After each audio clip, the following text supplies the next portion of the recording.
Assalamualaikum warahmatullahi wabarakatuh. Perkenalkan, nama saya Riko Borneo Simanjuntak. Saya mahasiswa dari Universitas Jenderal Ahmad Yani Yogyakarta. Di sini saya akan memberikan sedikit pendidikan kesehatan tentang kompres hangat pada pasien ataupun anggota keluarga yang sedang mengalami demam.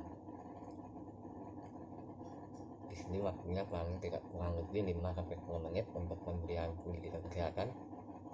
Yang pertama, saya akan menjelaskan tentang kompres hangat. Sebenarnya apa sih itu kompres hangat? Kompres hangat itu adalah pemberian kompres hangat dengan memberikan rasa hangat pada pasien ataupun keluarga yang sedang demam dengan menggunakan cairan atau alat yang dapat menimbulkan hangat pada bagian tubuh yang digunakan untuk dikompres. Untuk bagian tubuh yang perlu dikompres yaitu adalah bagian-bagian anggota tubuh yang memiliki pembuluh darah besar. Contohnya seperti pada bagian leher ini memiliki pembuluh darah yang besar. Kemudian di bagian ketiak di sini juga terdapat pembuluh darah besar. Kemudian lipatan paha, di bagian lipatan paha itu juga termasuk mempunyai pembuluh darah yang besar. Kenapa kompres sangat efektif di bagian pembuluh darah besar? Karena pada saat kita mengkompres menggunakan kompres hangat ke bagian pembuluh darah tersebut pada leher, ketiak ataupun lipatan paha, pada saat melakukan kompres pembuluh darah akan melebar sehingga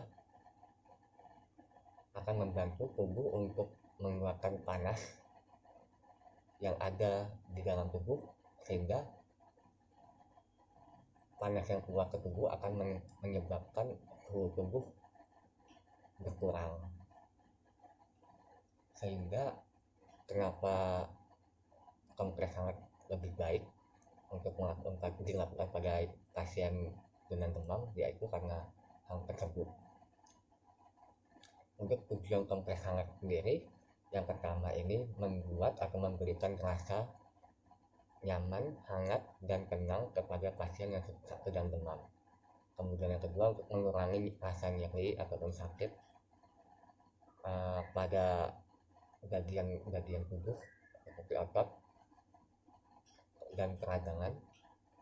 Kemudian memperbesar atau memperlancar sirkulasi darah, terutama pada bagian tubuh yang memiliki pembuluh darah besar seperti di bagian leher, ketiak ataupun di lipatan paha. Untuk peralatan sendiri di sini dapat disiapkan pertama bakal kecil berisi air hangat yang suhunya tidak lebih dari 43 derajat, yaitu maksimal 43 derajat. Kemudian wastafel atau kain besi bisa juga. Kemudian termometer untuk mengecek suhu tubuh apakah sudah turun atau belum setelah diberikan kompres hangat. Kemudian air hangat, handuk untuk mengap bagian tubuh yang telah dikompres. Untuk prosedur pelaksanaan sendiri, yang pertama kita pastikan suhu air hangat tidak melebihi 43 derajat. Kemudian pada saat melakukan kompres, alangkah baiknya diberikan alas kepada pasien saat melakukan kompres, sehingga air hangat tersebut tidak berceceran di bagian tempat tidur ataupun tempat-tempat yang menyerap air hangat tersebut. Kemudian celupkan wastafel atau kain di bagian di kom yang berisi air hangat, kemudian diperas, kemudian tempelkan, diperas jangan terlalu basah agak-agak lembab di wastafnya, jangan sampai terlalu kering juga. Kemudian tempelkan pada anggota tubuh yang perlu atau yang efektif untuk kompres hangat tersebut. Yang pertama, lebih baik di bagian leher.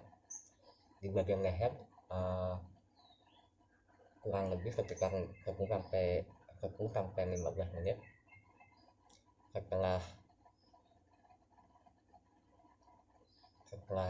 dirasa kain tersebut sudah agak kering, diganti, diulangi lagi,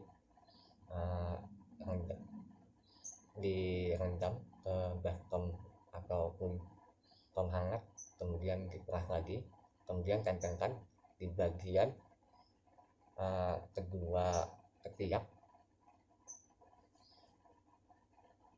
sekitar 10 sampai 15 menit. Untuk yang selanjutnya tempelkan di bagian kedua lipatan paha yang berdekatan dengan pangkal paha, ataupun juga di bagian bawah belakang lutut juga bisa. Di situ juga termasuk pembuluh darah yang besar. Kompres sekitar 10 sampai 15 menit. Setelah mengkompres, angka baiknya anggota tubuh yang dikompres itu kita lap menggunakan kain kering.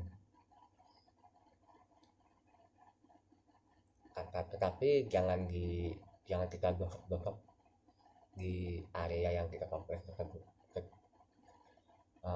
dengan untuk mencegah terjadinya lecet.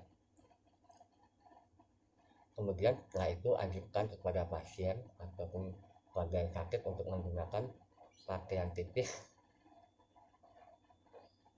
kemudian selimuti pasien menggunakan selimut tipis. Tujuannya ini untuk menjaga tubuh agar lebih gampang mengeluarkan panas atau penguapan panas yang akan dilakukan oleh tubuh.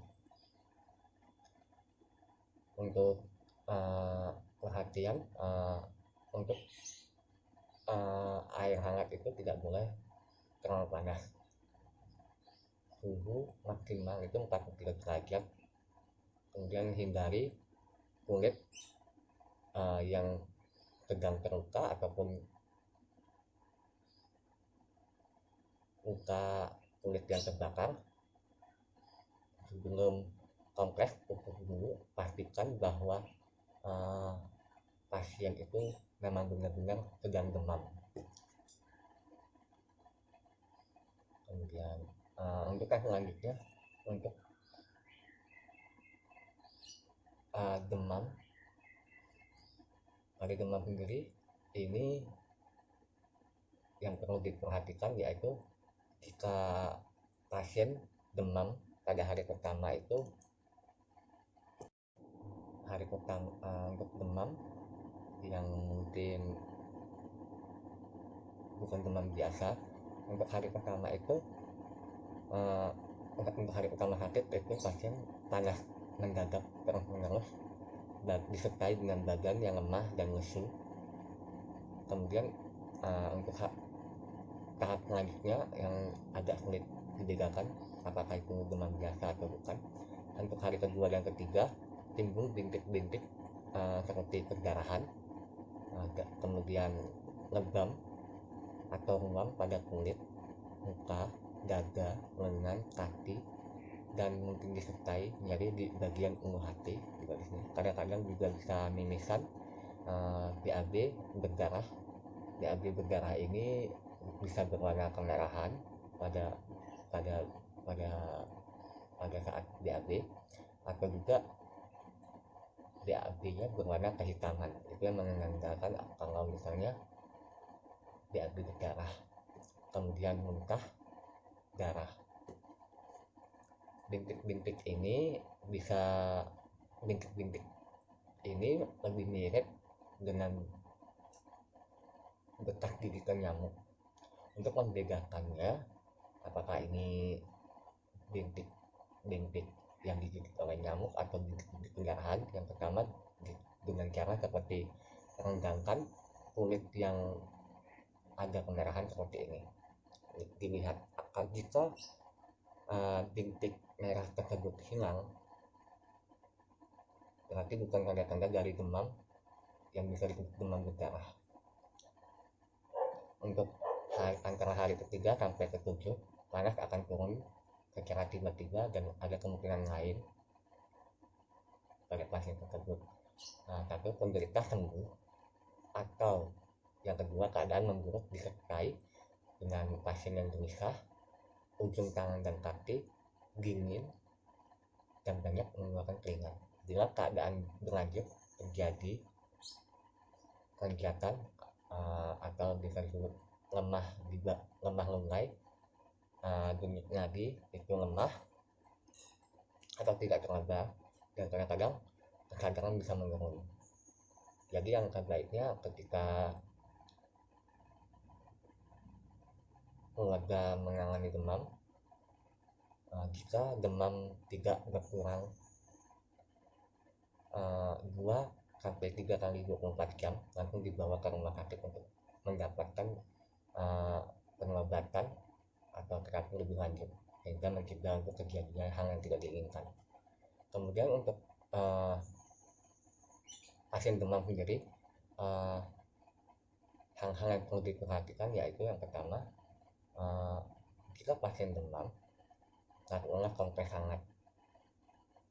Kemudian minum obat penurun panas, dan utamakan beli di apotek, karena di apotek sudah sesuai dengan dosis yang dianjurkan untuk sesuai usia. Kemudian yang ketiga, pada saat panas hindari menggunakan pakaian tebal, kemudian gunakan selimut. Yang disarankan ini menggunakan pakaian tipis. Yang keempat, untuk kebutuhan nutrisi sendiri, harus pada pasien panas ini sangat rentan terjadinya dehidrasi dan nutrisi yang kurang dari kebutuhan tubuh.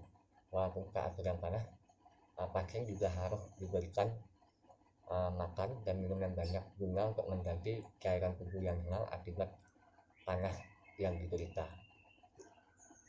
Baik, mungkin dari saya cukup itu saja. Mohon maaf jika masih banyak kesalahan yang disengaja atau tidak disengaja.